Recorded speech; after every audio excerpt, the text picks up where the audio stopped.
I want to join in welcoming you to this press briefing. And as has been said, the purpose is not to antagonize anyone, but to also make clear to the public that we want to reassure them of service in our hospitals, and also especially at this time of great risk. I will start by addressing all resident doctors and advising them all to go back to work. Go back to work even before we go on to start addressing the questions that they have raised. I say that not only as a minister, but as a doctor myself. And I have repeatedly advised young doctors that going on strike is not the best thing to do.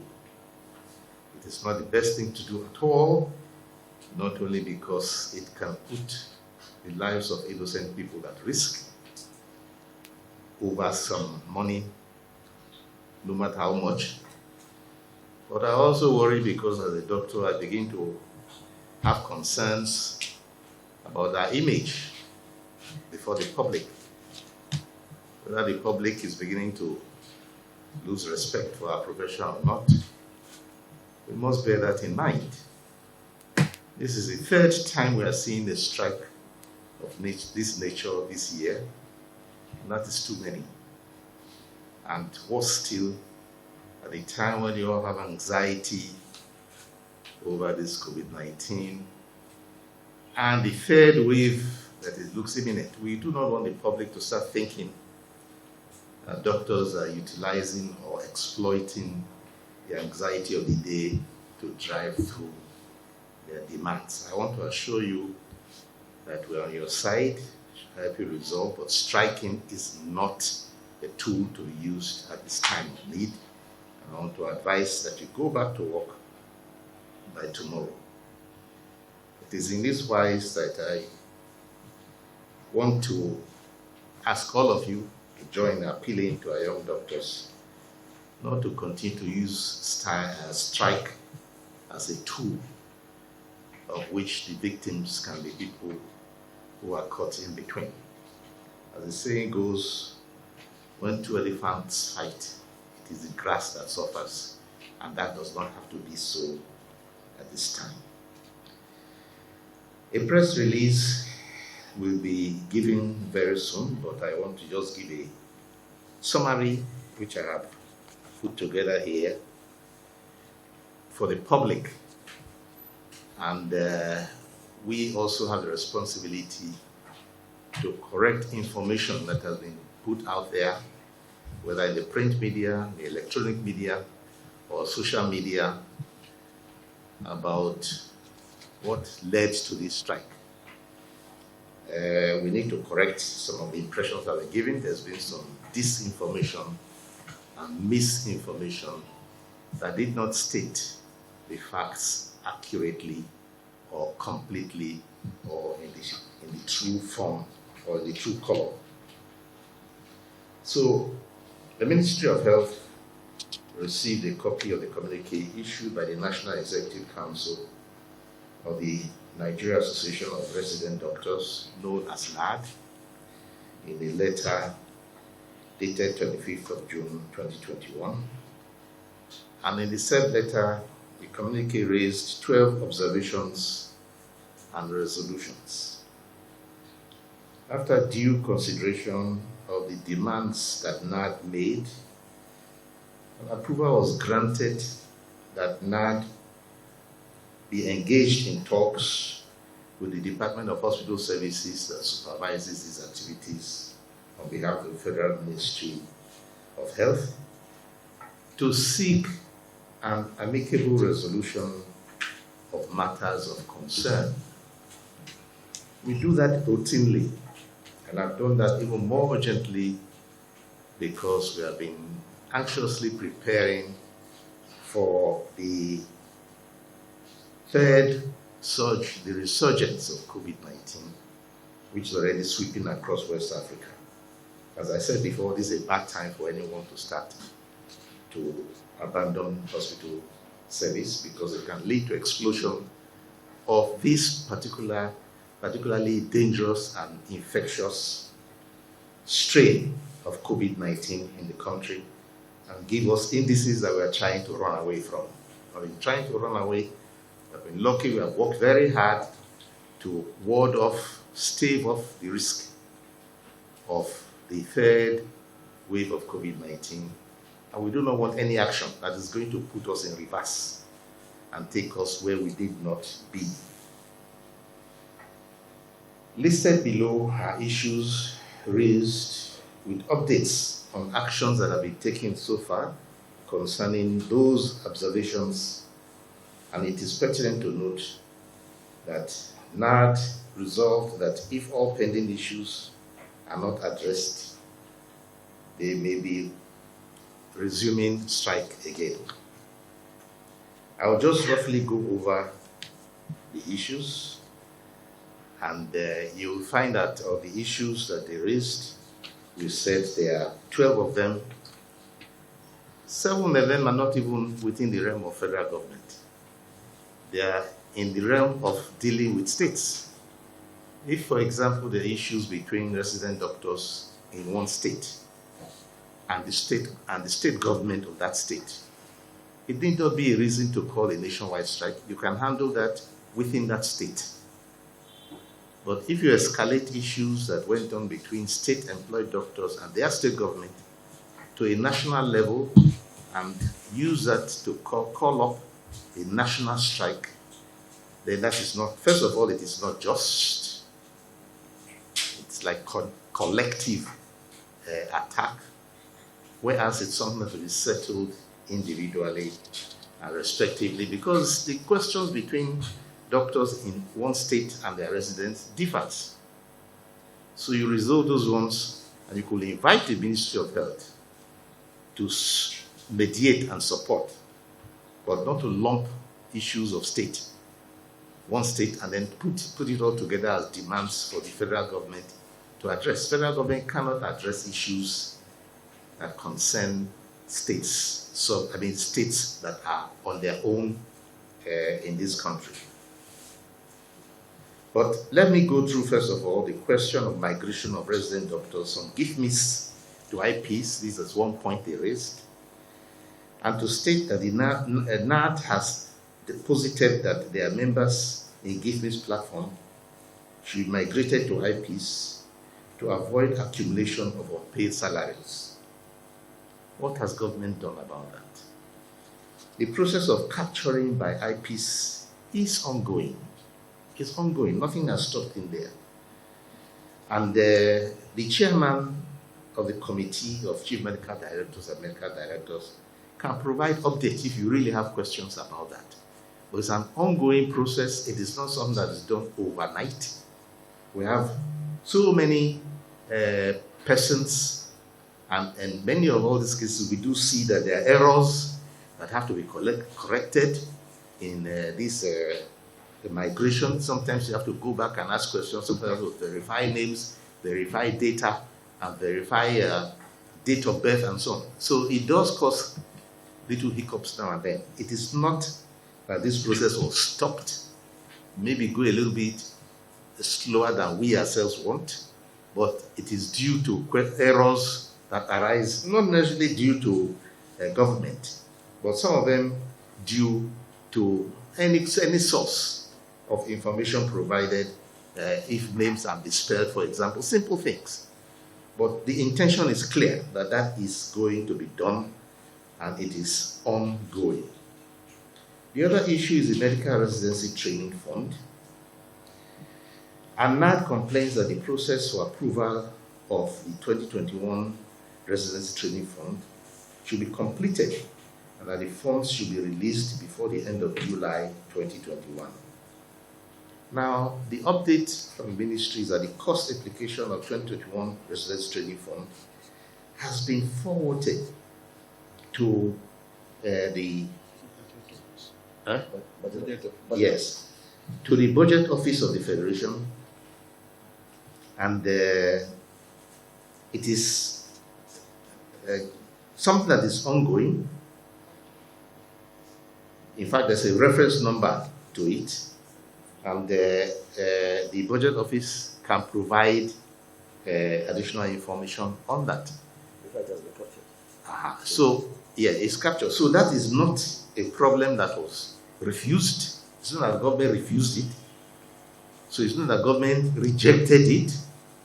It's again a government process that is ongoing and it's not deserving of laying down tools.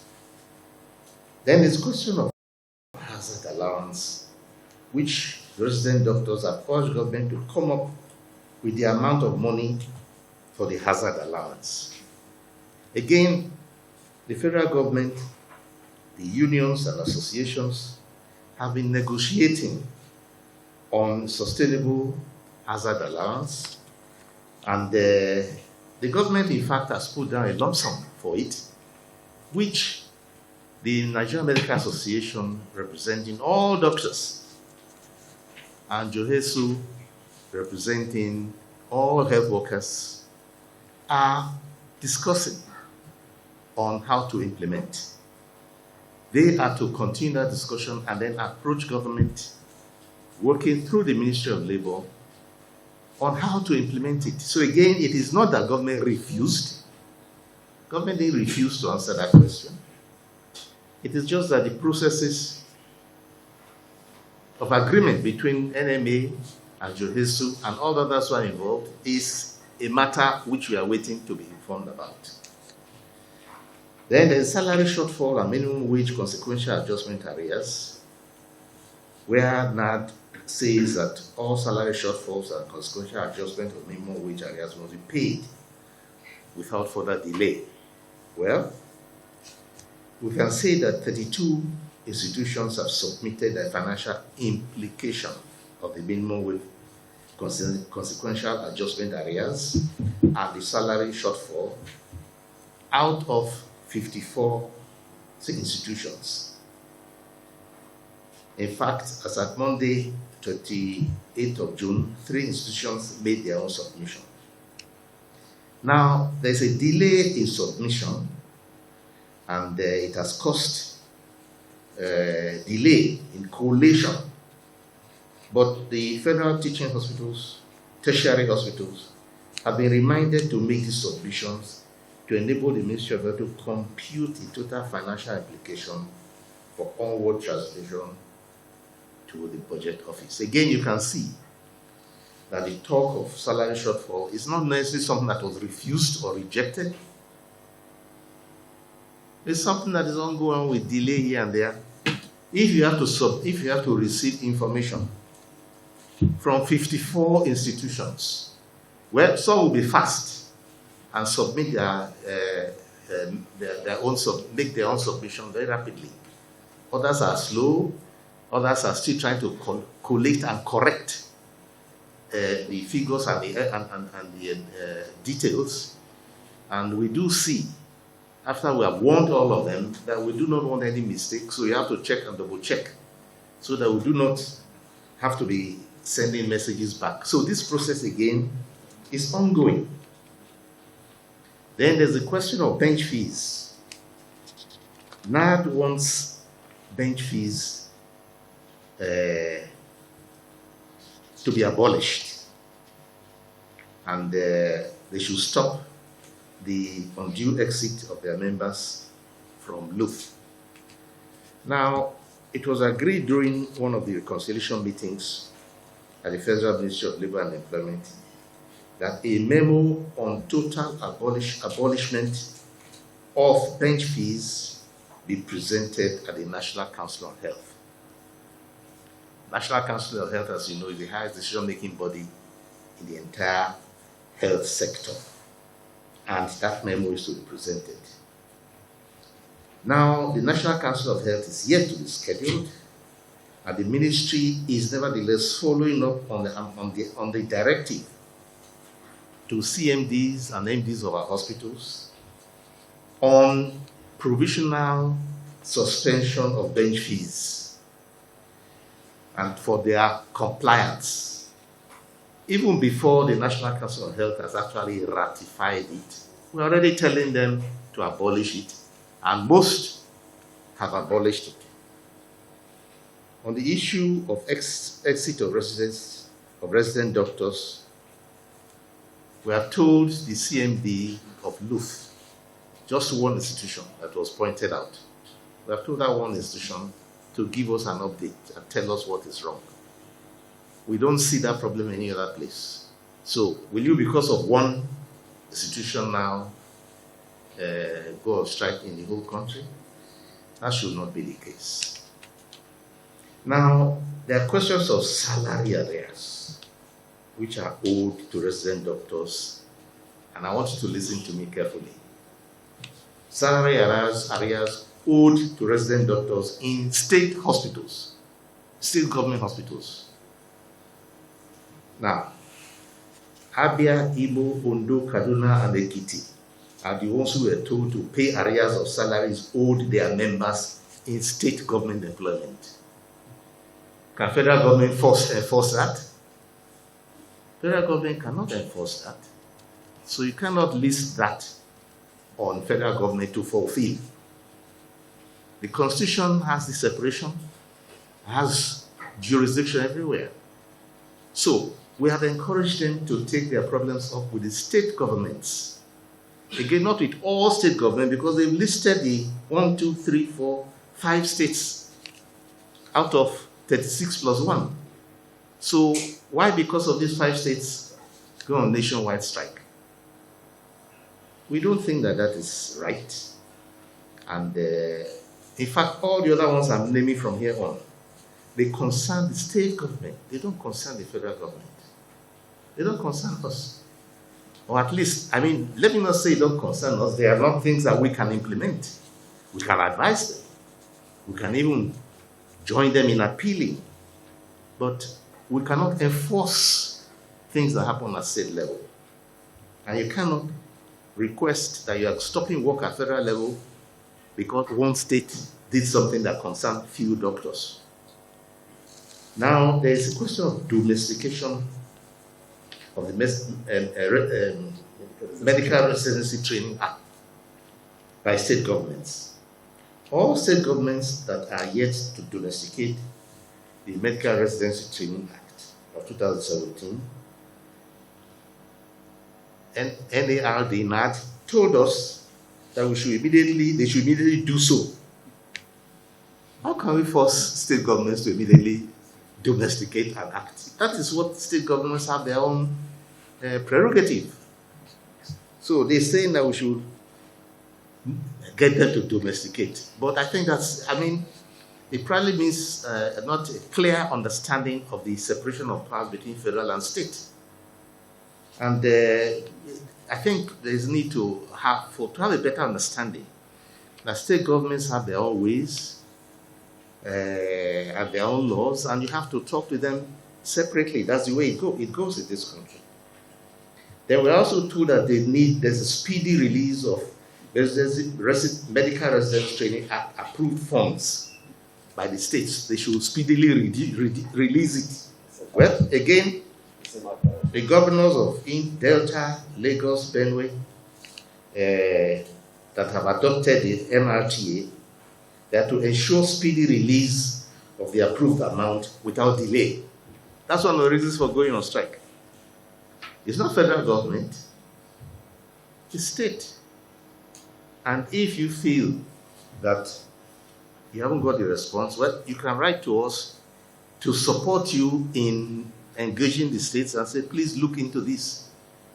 But not to use that as something to go on nationwide strike. That is not right. It is not right. Then there's a question of minimum wage adjusted COMMES of 2019, where state governments are yet to adopt the minimum wage adjusted COMMES since 2019. They should do so as a matter of urgency, with key states being Kaduna, which is using a different salary scale. The government of Kaduna decided to use a different salary scale. Are they not free to do what they want? If they do, can federal government force them to change their ways, we can join in appealing and say, please consider this. But you cannot say because federal government cannot compel them, therefore you are going on strike. Those are things which I really think are not within our powers to do. Then there's the payment of COVID-19 inducement allowance by states. That all states are to immediately pay, and when I'm saying this, I'm saying what NARD is demanding. They're demanding that all states are to immediately pay COVID-19 inducement hazard allowance to their members, to NARD members, as has been done to their colleagues in federal institutions, where federal government has paid. But they're saying that certain states must also pay, as federal government has done. And if that is not done, then it's one of the reasons for going on strike. Again, that's not fair. Then there's a question about the accreditation of the unaccredited, that all state governments which are running training institutions should ensure immediate accreditation of all unaccredited departments for appropriate residency training. Again, well, that is within the powers of state governments. And if you want to hold federal government responsible, then they need to be aware of the separation of powers in the federation as it is in the Constitution. Finally, there is a central posting of House officers in state government institutions. And the position of NARD is that the ongoing central placement is only a pilot program for now. MDCN is to collaborate with state tertiary health institutions and authorities to initiate plans for central posting of House officers in states. Again, it is a question of the willingness or the readiness or the ability of the state to comply, and not within the federal government to enforce. So those are the reasons which have been given here. 5 of them are ongoing processes at federal level. 7 are processes that belong to state governments and in which the federal government has no authority to order or enforce. So I would like to close by advising that first, if they have any issues with state governments, to limit the solution to that issue with that state government.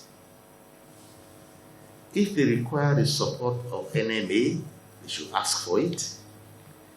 If they require the advice of Federal Ministry of Health, they should approach us to support them in individual cases involving individual states, and not make those ones grounds for going on nationwide strike and then potentially putting the lives of people at risk. For the other 5, we have said that there are ongoing activities. Nearly all of them are not even within the Ministry of Health. They are involving other ministries or other departments or other agencies. And we are talking to those other authorities to support the program. But the health sector need not suffer at all. Nigerians need not suffer under this. Patients' lives need not be risked. We are already receiving reports that persons who are appearing with symptoms that look like COVID-19 and going to hospital are being rejected because they are told that the resident doctors are on strike. This is dangerous. It's very dangerous. You all know what it looked like in India, for those of you who have been observing the television foreign news. You know what they're suffering in Indonesia? You know they are suffering in Brazil, in Turkey, even in the UK and the US. We have been doing everything possible in the Ministry of Health to avoid all those situations. The government, the federal government, the ministry, the president has made everything available for the asking. Just ask for it and we got it. We have oxygen plants coming on. We are doing intensive training. We are supplying ventilators. We are setting up isolation and treatment centers, 125 of them. The president approved setting up of ICUs, equipment of ICUs. We are training people every day. We are doing even more stringent tests at our borders, at our arrival points, even at land borders, at sea borders. We have got 5 seamen who were to come into the country who were positive for COVID. We have seen about 3 or 4 at the land borders. We are doing all the due diligence to make sure that we are not overwhelmed by new imports and that we also control transmission within Nigeria. We're urging state governments nearly every time to increase their testing, to increase surveillance, to increase tracing, and to do testing, and to all those who are positive to put them either on home-based care, or if they have symptoms, to take them immediately into care centers. And we do not want at this time that all of these efforts be punctured by a strike at the wrong time. If it's punctured, everything goes to waste. And the efforts of all of us can be defeated by industrial action at the wrong time, by the wrong people. So this is the submission that we are making, and I'm again appealing to all doctors, all, residents, consultants, all, not to use this opportunity to start trying to extract concessions that you can get by other means. This is not the time for it.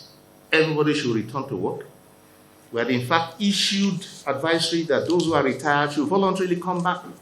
There are Nigerians who are volunteering to help us. They are not volunteering for money, for payment. They are volunteering to say, look, we are at risk. We want to help. There are people who are doing that. We do not want people doing the opposite, especially not doctors. So we want everybody to reconsider this action and return to work.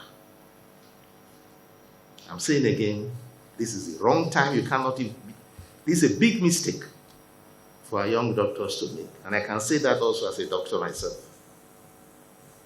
That we do not need to work at cross purposes. We do not need to defeat each other's efforts. Nigeria relies on the health sector now more than ever before. And this is not the time to let down our country.